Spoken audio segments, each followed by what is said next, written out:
Hello guys, welcome back to my YouTube channel. तो आज का हमारा जो टॉपिक होगा वो है, क्योंकि मेरे को मैसेज आते हैं भाई it's a right time to visit UK. हम यूके में स्टडी करने अभी आ सकते हैं या नहीं आ सकते। तो आज की जो हमारी डिस्कशन है वो इसी टॉपिक पर होगी। पहले हम बात करते हैं कुछ नेगेटिव पॉइंट। पहले हम करेंगे नेगेटिव पॉइंट्स की। नेगेटिव पॉइंट्स में देखा जाए तो भाई यूके मत आओ प्लीज़। अगर आना है तो आपका जो फैमिली बैकग्राउंड है वो स्ट्रॉन्ग होना चाहिए, और अगर आओ तो आप डिग्री बेस में मत आओ। जो 3 साल की जो डिग्री होती है उस बेस पर मत आओ। तो अगर आपको आना है तो मास्टर बेस पर आओ, which is beneficial for you.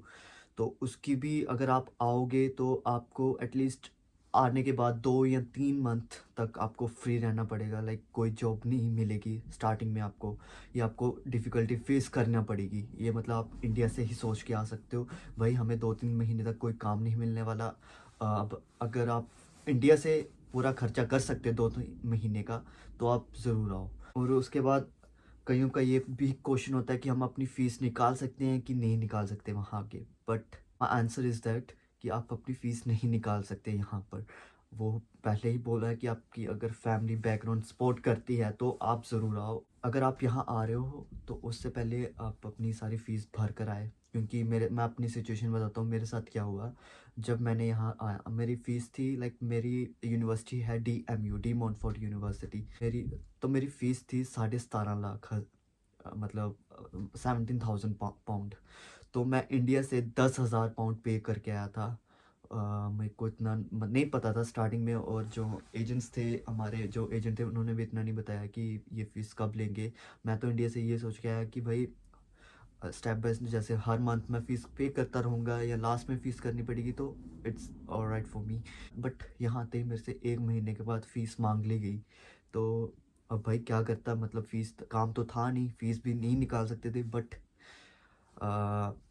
पापा ने फिर वही जो होता है कि यार लोन वगैरह लिया 7-8 लाख का, वो भरा, फीस भरी अपनी। यूनिवर्सिटी वालों ने हमें डायरेक्ट एक नोटिस दे दिया था, विद इन 7 डेज आप अपनी फ़ीस डिपॉजिट करवाएं।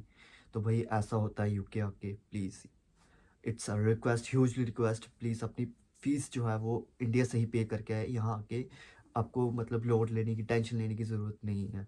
और अगर आप बोलो कि हम डिग्री में आए, भाई डिग्री में मत ही आओ, क्योंकि पार्ट टाइम जॉब यहाँ मिलना बहुत ही मुश्किल है, बहुत ही ज़्यादा मुश्किल। और आप पार्ट टाइम करके, लाइक आप लगा लो साल का, हमारी अगर फ़ीस हो मतलब 13-14 मैक्सिमम होती है फ़ीस साल की। महीने का स्टूडेंट्स यहाँ कमाता है 80 से 90 हज़ार के करीब।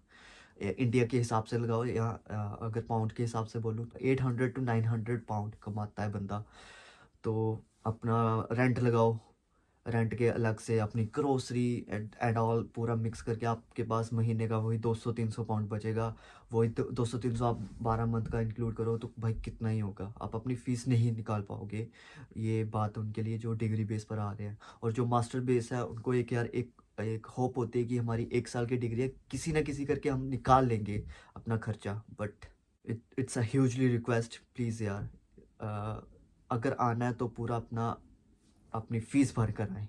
मतलब मेरे को ऐसे कई डीएम्स आ रहे हैं कि मैसेज आ रहा है भाई, अगर मैं साफ मना कर रहा हूँ, अगर डिग्री बेस पर आ रहे हो तो मत ही आओ। मास्टर्स बेस पर अपने रिस्क पर तो भाई प्लीज़ यार सोच समझ के आओ। कोई भी डिसीजन लेना है तो अच्छी तरह से उसे पहले सोचो। तो अगर आप यहाँ आ रहे हो तो एक पॉजिटिव माइंडसेट करके आओ, और एक नेगेटिव माइंडसेट करके आओ, एक बैकअप लेके चलो अपना, कि हम वहाँ आएंगे, अगर जॉब नहीं होगी हमारे पास एक खर्चा है इतना। हाँ, मतलब अप्रॉक्सीमेटली आप इंडिया से 1,000 या 1,500 पाउंड तक लेके आ सकते हो, लाइक लाख से 1.5 लाख रुपए इंडियन करेंसी के हिसाब से लेके आ सकते हो। आपके 2-3 महीने अच्छे से निकल जाएंगे।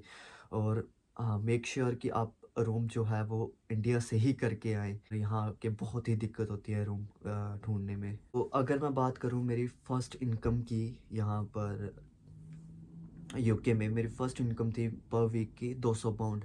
और आप महीने का लगा लो लाइक 800 पाउंड, और 200-300 पाउंड मेरा रूम रेंट, लाइक ग्रोसरी, और बचेगा कितना भाई खुद आप देख सकते हो यार।